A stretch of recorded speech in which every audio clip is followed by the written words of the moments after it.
Hello friends, आज हम पढ़ेंगे पार्ट्स ऑफ सेंटेंस के बारे में। पार्ट्स मतलब भाग होता है और आपने पढ़ा होगा कि टाइप्स ऑफ सेंटेंस भी होता है। टाइप्स मतलब प्रकार। अब समझते हैं कि पार्ट और टाइप में क्या अंतर है। पार्ट मतलब किसी एक ही सेंटेंस के अलग अलग हिस्से।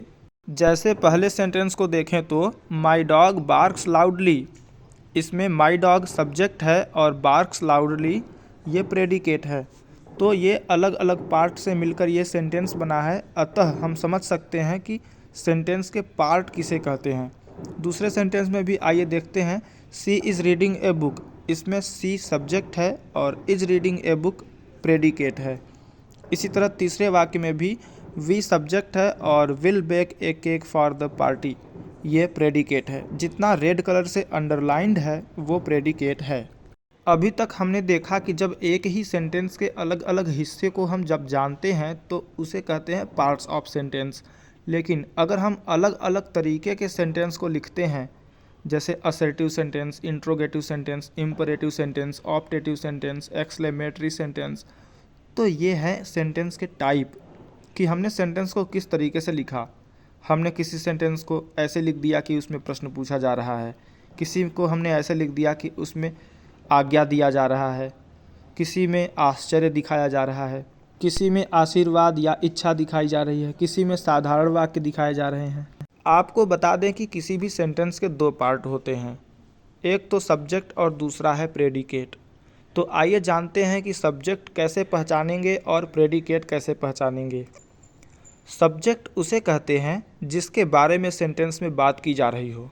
जैसे मैंने कह दिया राम इज प्लेइंग फुटबॉल, तो किसके बारे में बात हुआ? राम के बारे में, तो राम सब्जेक्ट हुआ। और सब्जेक्ट के अलावा सेंटेंस में जो बचता है उसे प्रेडिकेट कहते हैं। अक्सर प्रेडिकेट वर्ब से ही शुरू होता है और वह हेल्पिंग वर्ब या मेन वर्ब में से कोई भी एक हो सकता है।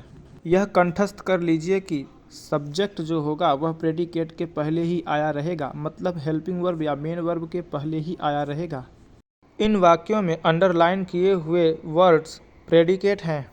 जैसे पहले वाक्य में देखें तो माई डॉग बार्क्स लाउडली, मेरा कुत्ता तेज़ी से भौंकता है, तो बार्क्स वर्ब है और वर्ब से ही प्रेडिकेट शुरू होता है। इसी तरह दूसरे वाक्य में भी सी इज़ रीडिंग ए बुक, वह एक किताब पढ़ रही है। इज़ रीडिंग ए बुक, यहाँ पर इज हेल्पिंग वर्ब है और यहीं से प्रेडिकेट शुरू हुआ है।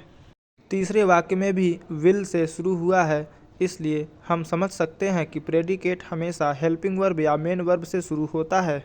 इस तरह समझा जा सकता है कि प्रेडिकेट हमेशा हेल्पिंग वर्ब या मेन वर्ब से शुरू होते हैं, चाहे वह कितना भी बड़ा वाक्य हो हम पहचान लेंगे।